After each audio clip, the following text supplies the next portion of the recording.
Өнөөдөр болохоор бүгдээрээ мэргэжлийн нэгдсэн холбоодыг хэн бүртгэх вэ гэдэг асуудлаар үндсэн хуулийн цэцгийн дүгнэлтийг хууль зүйн байнгын оргоор хүлээж авсан асуудлыг ингээ хэлцэж байна.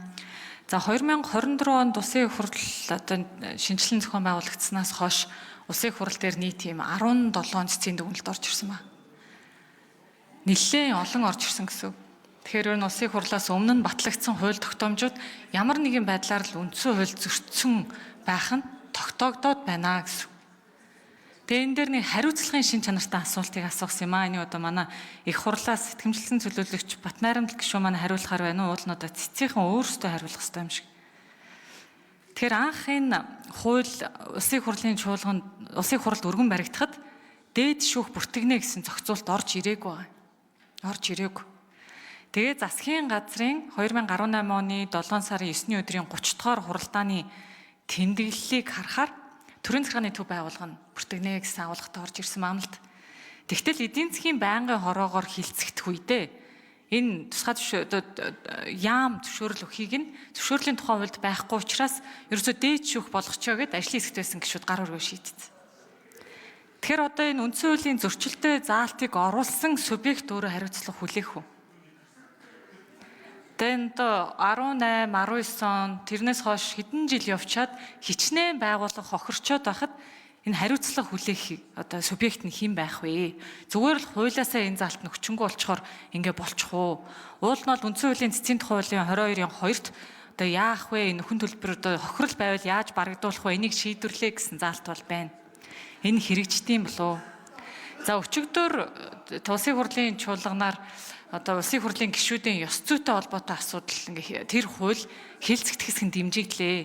За энэ хуулийг бол эсэргүүцээд байгаа гишүүдийн гол асуудал нь үндсэн хуулийн цэц аливаа албан хаагчийг албан тушаалтныг эгүүлэн татах асуудлыг шийдвэрлэх субъект биш байтал ийм эрх одоо энэ хууль гэрээ батлагдвал олгохдох ч. Тэгэхээр хэдэн жилийн дараа хин нэг нь үндсэн хуулийн цэц дээр гомдол гаргах юм байна л да. Тэгэхээр цэцгийнхээ авч үзээд үндсэн хууль зөрчсөн байж тээ гिचингүүд тэр хүртэл эгүүлэн татгцсан улсын хурлын гишүүд тэр агуулгыг оруулж ирсэн субъект ямар нэгэн хариуцлагад оногдох болов? Энэ дээр хариулт таяа.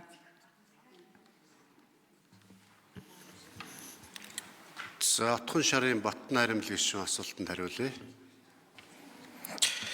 За уянга гишүүний асуултанд улсын хурлаас томилогдсон, итгэмжлэгдсэн төлөөлөгчийн бас сэдэв болон эрх үүргийн хүрээнд хариулъя. За та хэлж явах шиг 17 цэцгийн дүгнэлт улсын хурал дээр 2024 оноос хойш ирсэн байна гэдэг. За энэ өнөөдрийн бидний хэлцэж байгаа цэцгийн дүгнэлт гарсан бас үндэслэл нь Монгол улсын иргэн номын баясгалангийн гаргасан мэдээлэл за улсын дээд шүүхийн хүсэлтээр за энэ хууль зөрчсөн хэсгийг тогтоолохгоор гомдлын хүрээнд бол цэцгийн дунд судлалын дүгнэлт гараад улсын хурал дээр хүргэгдсэн байгаа. За та өөрөө бас нэлээд судалсан байна л да. Тэгээ анх миний харснаар бол анх засгийн газраас өргөн барьсан хуулийн төсөл дээр бол улсын дээд шүүх бүртгэн гэсэн агуулга байгаагүй гэж ойлгосон. За дараа нь улсын хурлын одоо байнгын орооны хилцэх хүрээнд ажлын хэсгийн хүрээнд бол одоо улсын дээд шүүхтэр бүртгэн зүйтэй гэсэн саналын томьёол орж батлагдсан гэж ойлгосон байгаа. За хариуцлага хүлээх субъектийн хувьд энэ өнөөдрийн яг дүгнэлтийн хүрээнд итгэмжлэгдсэн төлөөлөгчийн одоо эрх үүргийн хүрээнээс гарцсан асуудал учраас энийг орхиод явъя гэж бодож байна. Тэгээд ёс зүйн асуудал. За ер нь үндсэн хуулийн цэцээр өнөөдөр улс төрийн намын бүртгэл явдаг юм байна. За мэргэжлийн нэгдсэн холбоодоор бас мэргэжлийн нэгдсэн холбоод буюу төрийн бус байгууллагын бүртгэл явахаар ингэж болсон юм байна.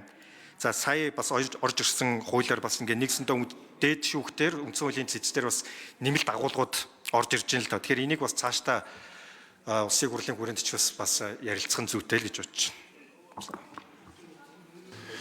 Энэ улсын хурлын мэргэжлийн байнгын хороод энэ цэцгийн дүгнэлтийг хууль